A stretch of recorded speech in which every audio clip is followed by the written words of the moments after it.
Or do the rich people cringe and say, don't tell them that, Robert? Yes. Don't tell people what you know. Right. Keep them poor.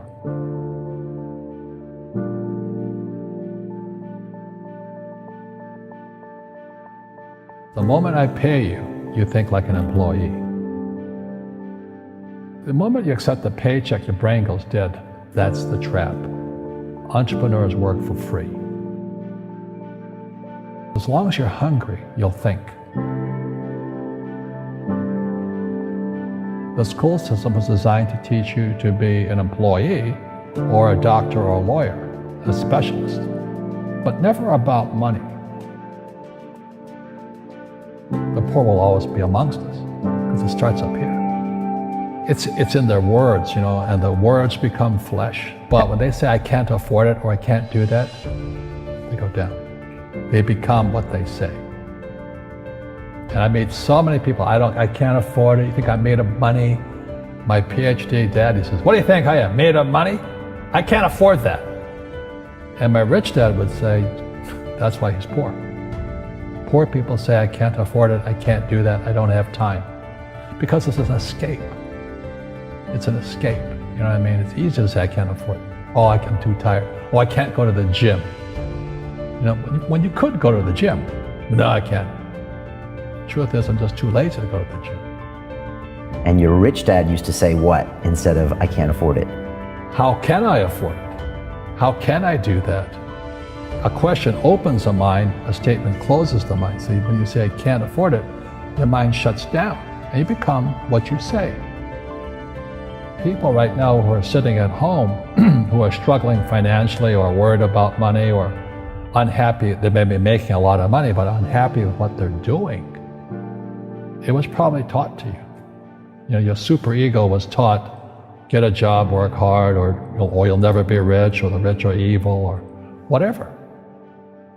Poverty is passed on. It's taught in your families. And middle class is taught in families. And until you change your mindset, Correct. Money won't help you, right? Correct. And we see that with people that win the lottery, people that make more money, they still have the same problems. Right. Because they have that poor man's soul. Correct. If you're poor, you'll always be poor.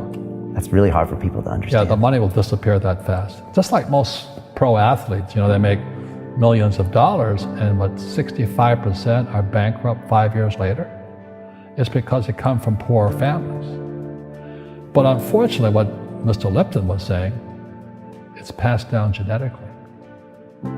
That's the frightening thing.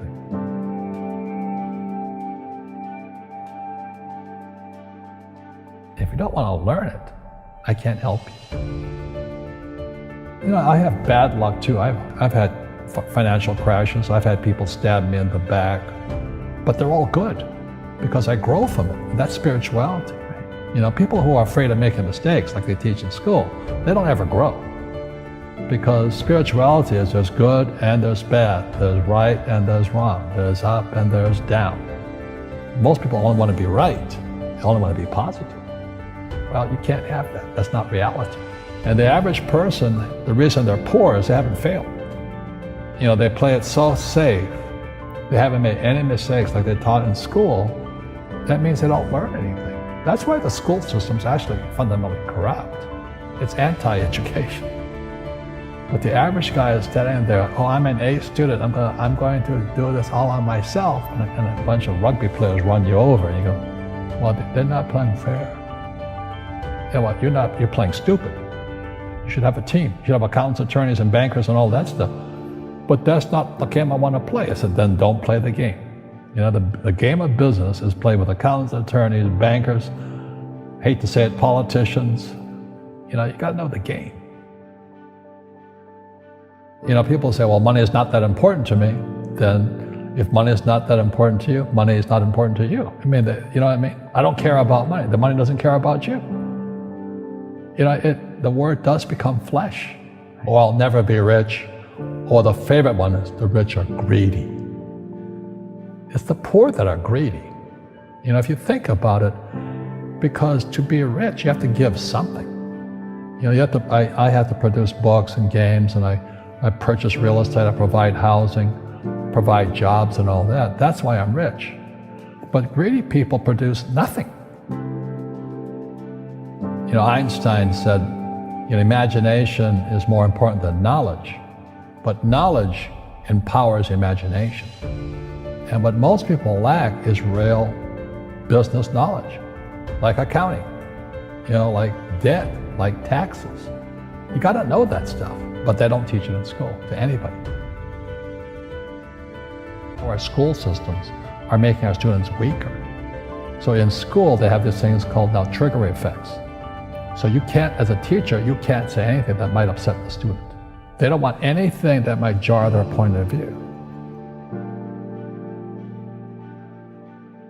You see people say, well, why don't you give the poor money?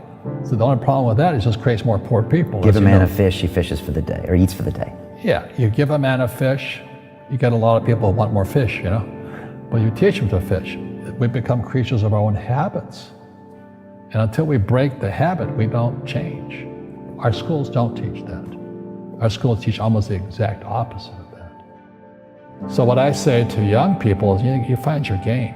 So my game financially is business, number one. Second is real estate. And that's why I pay no taxes. That's why Trump pays no taxes.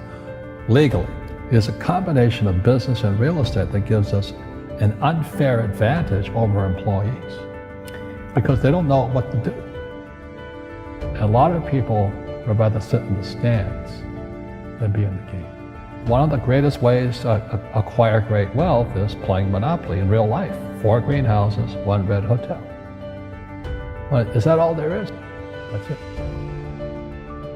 Robert, if I could give you some kind of a magic phone and you could make a call to the 20-year-old Robert Kiyosaki and give that young man a bit of advice, what would you tell him? I would just say keep going. Just do what you have to do. Just live it to the fullest, which I did. Nothing I ever did made sense. Now, could you imagine quitting a $120,000 a year job for $200 a month to go fight in Vietnam and almost die? It didn't make sense, but it was the best decision I made at that time. And I think what most people do is they let their parents or their friends talk them out of life. So afraid of failing. But failing is how we succeed. You look at guys like Edison and all that. They failed like 1,014 times before he invented the light bulb. Our schools punish you for making mistakes. And that's why we have so many people who are so afraid of admitting they make mistakes or afraid of failing.